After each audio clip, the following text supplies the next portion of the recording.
Hey, welcome into the Main Street Maury High School Football Preview Show for Week 4. I'm Maurice Patton. That's Chris Yao. Some interesting matchups here as we approach the midpoint. Can you believe that? No. The midpoint of the high school football season.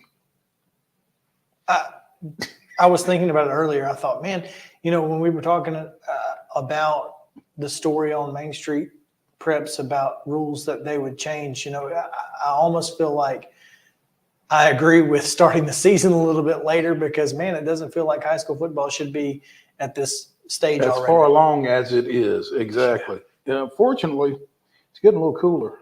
It is getting a little cooler. Friday night was really nice, and Thursday night, you wouldn't know nothing about that, but Thursday night was really nice. In fact, Thursday night was a little cool.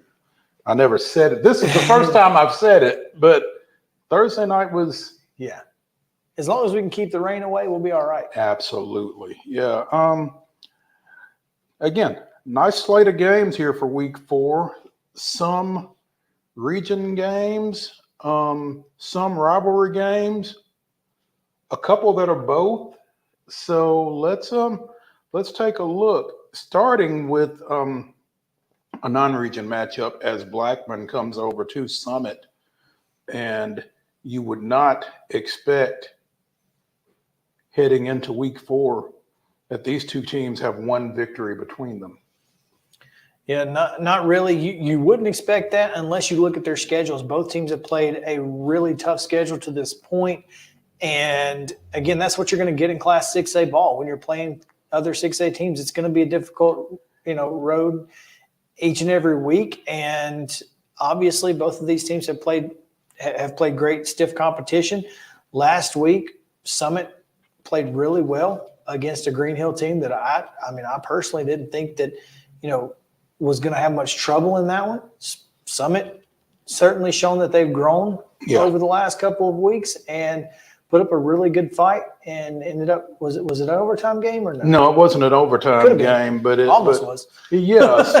Green Hill scored the eventual game-winning touchdown with right at 2 minutes to play and then forced a turnover as Summit was trying to go back down and tie/win. But yeah, like you said, speaking to Green Hill coach Josh Crouch after that game, that's kind of what he said. We're moving up to 6A this year. We really need to test ourselves going into region play, and kind of expected Summit to provide that. And that's certainly what they did in a 41-35 loss for the Spartans. But like you said, I think they've grown a lot from the 40-0 win over Spring Hill in their opener to the 42-0 loss to Centennial, a very good Centennial team, as I think we're going to continue to see over the course of the season. Meanwhile, Blackman continuing to struggle a little bit.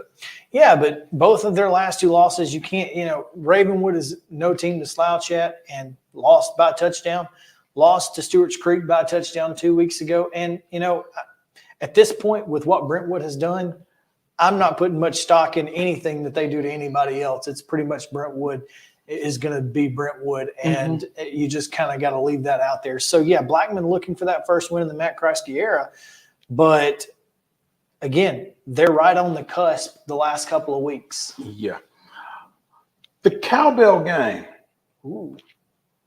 Giles County, Lawrence County. First time that this game has been played in 5 years, basically. 2018 was the last time these two played each other. Fell off of each other's schedules. Lawrence County was in that huge 4A region where they only had room for 2 non-region games, and they were playing Summertown and Loretto. So, sorry, Bobcats. See, I didn't even know this game had a name because it has not been played since I've been here. Mm-hmm. So there you go. It's a Cowbell game. And now I know. There you go. And if you didn't know, you now know as well. And now you know. Giles County picked up their first win last week against Fayetteville. Big night from Randolph. Kamari Turner continues to be Kamari Turner. Mm-hmm. But they had lost previous games against Page. Again, no shame there. And over especially in Savannah, and over in Savannah against Hardin County. So again playing up in both of those contests. And I Hardin think County, this- again, 6 points against Hardin County on the road. Very difficult place to play. I'm not putting a whole lot of stock into that. Yeah, this one may be a little bit more of an even test for the Bobcats than any of these first three, including that Fayetteville win, Fayetteville being 2A. So Lawrence County, meanwhile, won their opener against Summertown, lost to Loretto, bounced back with a victory last week, in Region 5-5A play against Lincoln County. And there's no mystery to what Lawrence County is going to do offensively. They have thrown, not completed, thrown 14 passes in 3 games. This is definitely a thunder versus lightning type game. You've got Lawrence County who's determined to line up and punch it down your throat. And they're comfortable playing in tight ball games. They're comfortable with the clock running. Giles County can score in a hurry. You From mentioned anywhere. it. From anywhere. Kamari Turner gives you, the ability to get on the edge and go. They've got a great quarterback. They've got a lot of athletes, so they can score from anywhere on the field. I expect this game to be really intriguing because I feel like Giles County's defense is going to be out there for a long, long time. And by the fourth quarter, depth, physicality could wear on Giles County.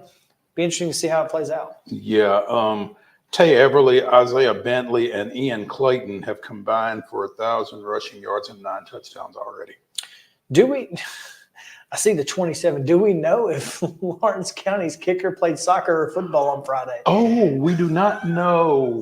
we do not know what Sarah Morrison did Friday night, and that's unfortunate. Yeah, that would be worth knowing.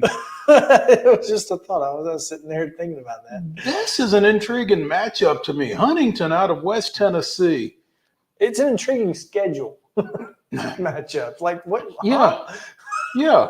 Coming to Columbia Academy, the Mustangs 1-1, the Bulldogs 1-2 after their 42-21 loss over at two-time defending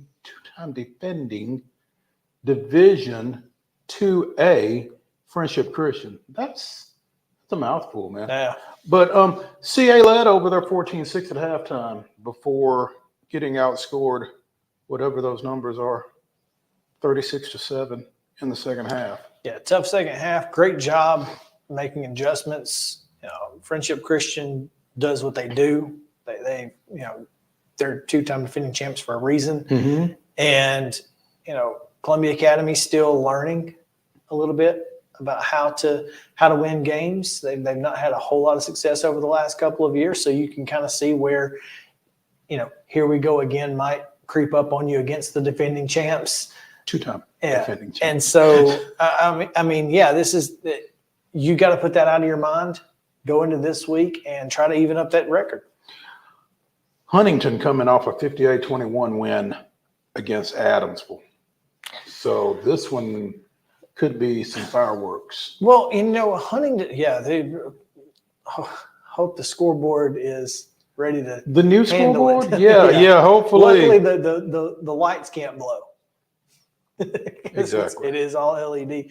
But, this is an interesting game or an interesting team because this is a team that went to the semifinals last year and lost to Decatur County Riverside. It's a team that has been uber successful in Class 1A for a long time. And Columbia Academy, no stranger to Huntington.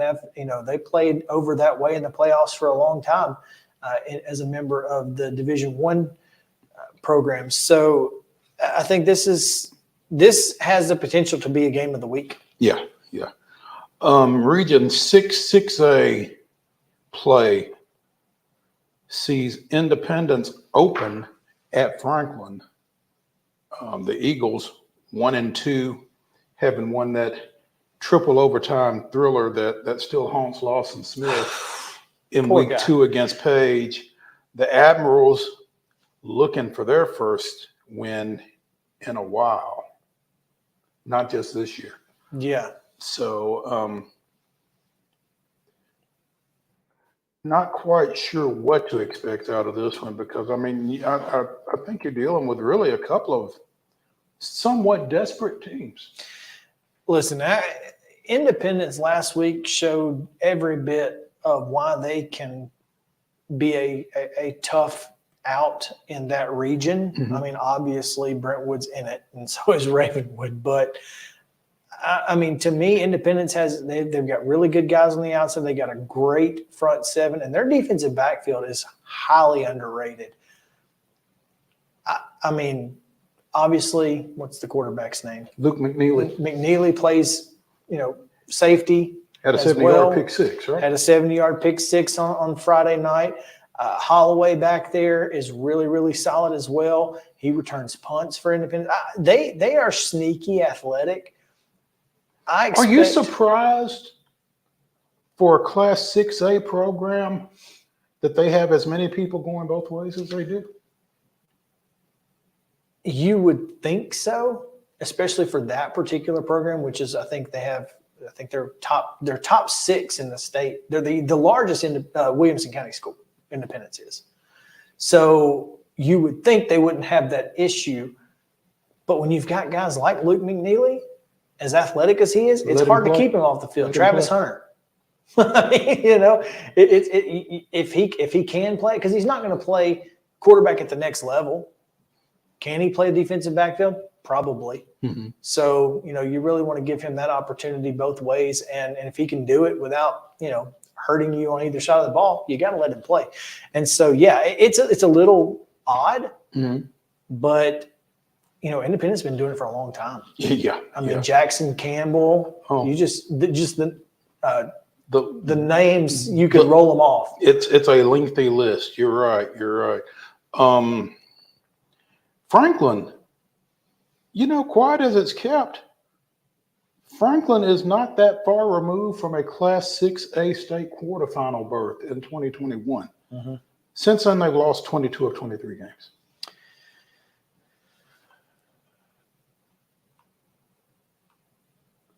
Who did they beat? McGavock in 21? No. That was their last win. McGavock in 21 was their last so win. Then they went to the quarterfinals in 20. In 20. That's unfortunate. Which was the final season for Donnie Webb. Yeah, they've won one game. They beat McGavock, and that's it. Yeah. So obviously the Admirals looking to get things turned around, and a win in their region opener at home would be a big one for them. We'll see how that goes. Speaking of region play. And big ones. Yes. Lincoln County comes to Spring Hill in a Region 5-5A matchup. Lincoln County, again, lost at home last week to Lawrence County in their region opener. They are 1-2 overall. Their one win being an overtime victory at Richland.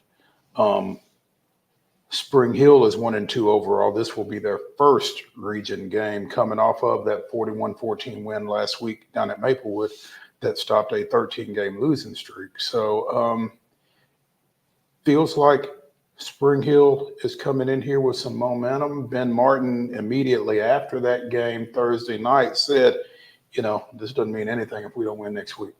Now, I don't know that that's accurate because, again, that win last week stopped a 13-game losing streak. They needed that. And I think that makes this more achievable Friday night.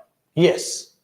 A little confidence going into Friday. Do you remember a couple years ago at Spring Hill, Lincoln County, overtime field goal wins? Do I remember? You were there. I was there. I know. So it was after a lightning delay. Forever. Yeah. Because I remember picking up on the radio at some point, and I'm like, they're only in the third quarter. My game is over. Yes, they're. And I'm just driving. Yes, they're only in the third quarter. And yes, so, but boy, that was a winnable ball game. It's the kind of game I expect this one to be on Friday. I think it's going to be a knockdown, drag out between two teams that are just super competitive and really feel like this is a game they have to win. Yeah, I think both these teams came into this game. If they circle games on the schedule, I think they both have this one circled.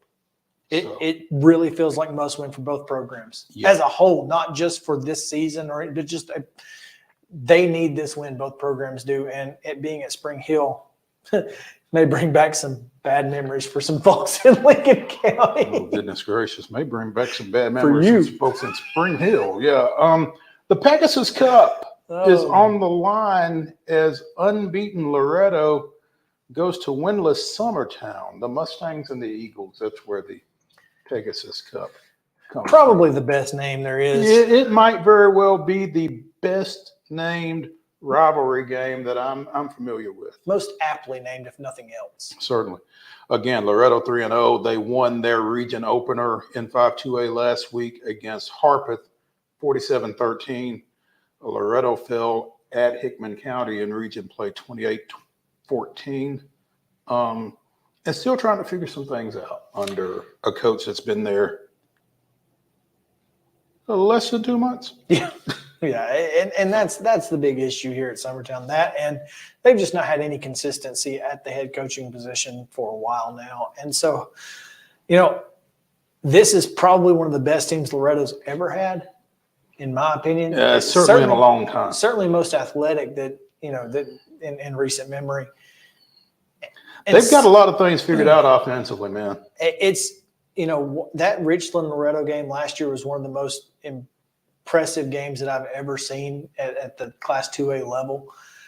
So I really expect, Loretto to, because here's the thing. The best part about this is it can't be a trap game, because when Loretto and Summertown meet, all bets are off. No, all bets are off, and you don't overlook this game. Neither team. Ever. I mean, and Loretto, even coming in, having done what they've done to this point of the season, isn't going to overlook Summertown because you never know. So, yeah.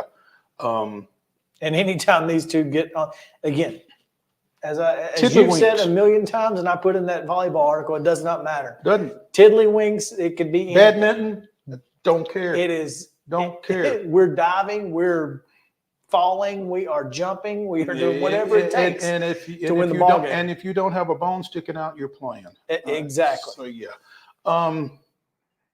Region 5-2A play continues as Mount Pleasant. I don't know how you get from Mount Pleasant to Kingston Springs. But I will imagine that between now and Friday, Kid Hartsfield will figure it out. Now, once they get there, I think they're going to be in pretty good shape. Yeah, if the bus can find its way. Yeah, I mean, this is, this isn't a trap game, but, for Harpeth, again, they just played Loretto. And lost by 5 touchdowns. And have Waverly next week. Talk about a stretch. Oh, man. Whoever made their schedule. Yeah. Talking to somebody earlier, Darren Mesa, man, 10 touches against Waverly in that 51-35 victory, 6 carries for 85 yards and a touchdown, 4 catches for 154 yards and 3 touchdowns. So 10 touches, 4 touchdowns? That's pretty darn good. That's pretty efficient.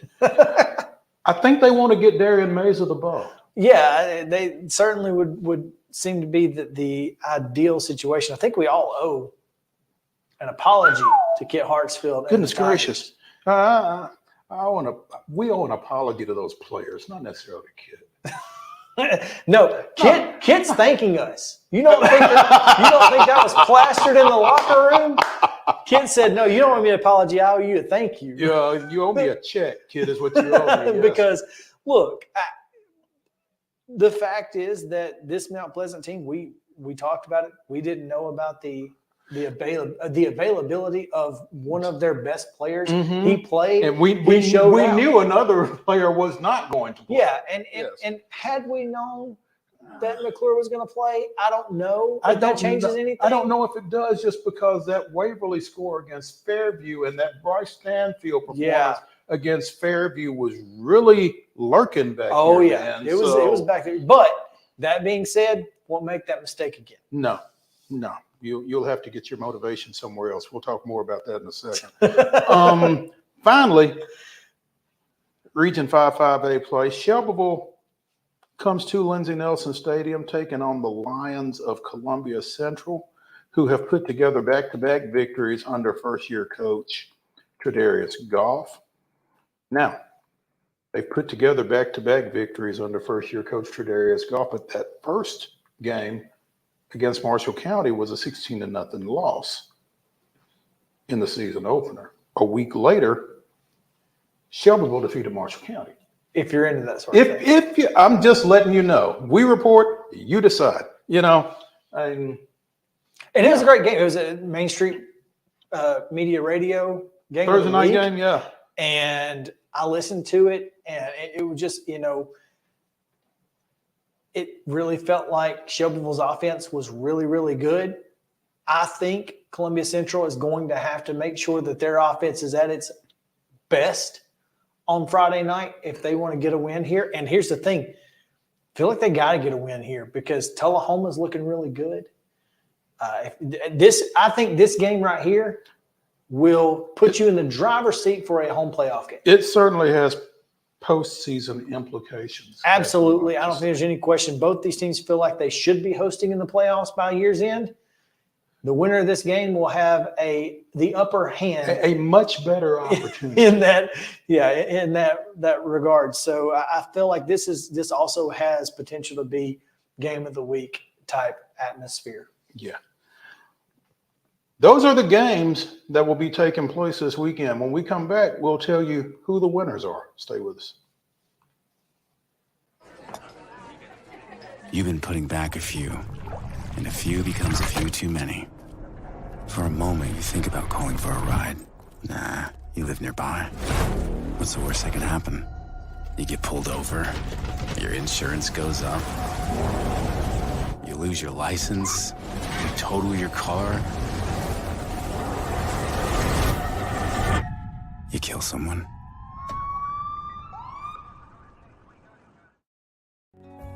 Since 1975, Mid-Tennessee Bone and Joint Clinic has treated the orthopedic needs of Middle Tennessee residents. The trained physicians provide surgical options and minimally invasive options to treat all orthopedic needs.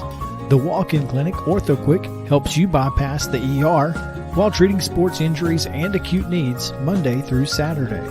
Visit MTBJ online at mtbj.net or on social media at Mid-Tennessee Bone Joint Clinic.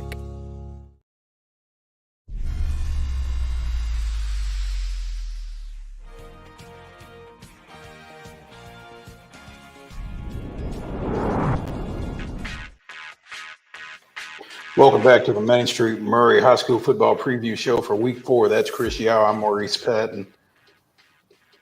Let's tell them who's going to win. Let's do it. Well, I'll tell them who's going to win, and we'll see if you come along or not, because last week I was 8-1. 8-1. That's a solid day. What were you? I have no idea. I legitimately don't remember. How convenient is that? No, it's just because I don't write it down.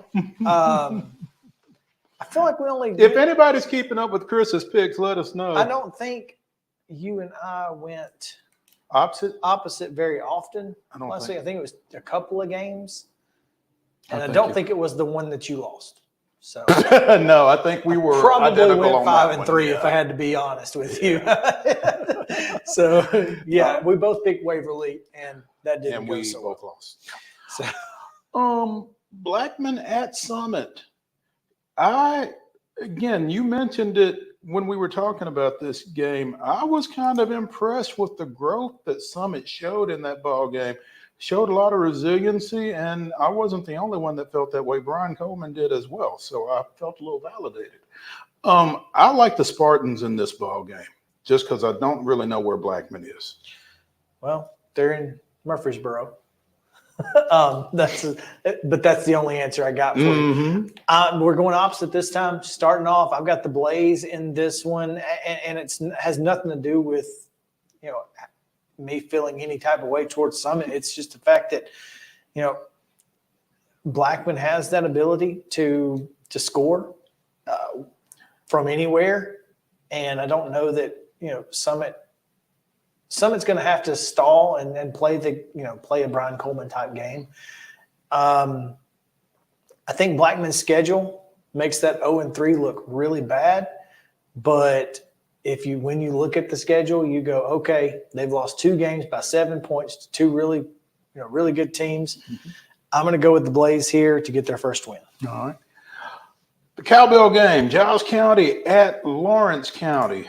1-2 Bobcats, 2-1 Wildcats. It's a cat fight. It's a cat fight in the Cowbell game. That's interesting. The Cowbell cat fight. Dun, dun, dun, dun. Listen. Giles County's record is completely deceiving. They've lost 2 games to 2 really good teams. Last week was a big win for them. I'm going to go Bobcats here. You mentioned it when we were talking about the game. Giles County's ability to score from anywhere on the field, if they get an edge, I think is going to wind up being the difference in this one. I like Giles County. Like you said, I think Lawrence County really wants to work the clock. But if they get down, I'm not sure that they have quick strike ability to get back in a game either. I think it's going to be close, but I like the Bobcats on the road here. Huntington at Columbia Academy. Huntington with a D, but not the Hawks. Right. Yes. These are Mustangs. These are Mustangs. And, Columbia Academy has shown me a lot this season. I think they have played really well against a couple of very good opponents. But clearly last week depth was an issue. Man, I really want to pick Columbia Academy in this game, but I can't do it. I'm going Huntington. Well, I'm going to do it for you because I don't think Monte Baldwin gets bottled up 2 weeks in a row like he did against Friendship last week. I like him for a big game. I like CA for a big game and a win here. Independence at Franklin. The Eagles 1-2. The Admirals 0-3. Open in Region 6-6A play. Yeah, you saw Independence last week. And I'm a believer. Give me the Eagles. Likewise, we're going with Indy here. Lincoln County at Spring Hill. The Region 5-5A opener for the Raiders. Lincoln County lost their first region game last week, both coming in at 1-2 overall. I think Spring Hill's got a lot of confidence. I think Lincoln County feels like it's a must-win game, but it's at home for Spring Hill, and I'm going to go with the Raiders. I think the Raiders are playing with a lot of confidence, and I think that they needed to win a game to know how to win a game. And I don't know that they're necessarily going to go on a roll after that Maplewood win, but they're going to win Friday night. Pegasus Cup, Loretto at Summertown. Mirror records as Loretto is 3-0 overall, 1-0 in Region 5-2A. Summertown is 0-3 overall, 0-1 in region play. What you got? Loretto, we'll see you there. Yeah, I think that's pretty painfully obvious for the Eagles. I got the Mustangs as well. Mount Pleasant at Harpeth. Tigers 3-0, 1-0 in Region 5-2A. Harpeth 1-2, 0-1. As you said, Mount Pleasant, if they find their way there, they'll be in good shape when they get there. Tigers roll. Yes. Shelbyville 2-1. Columbia Central 2-1, both in their Region 5-5A opener. Like I said, they've got some things working. I'm going with Golf and the Lions. Give me Columbia Central. Going with Golf. I like it. Ditto. I think the Lions get it done here, get to 3-1. There you go. That's going to do it for the Main Street Maury High School football preview show for week 4. Be sure and follow us at Chris Yao 14, at @MoPatton_sports on Friday night as we update you from wherever we are. We'll see y'all next week.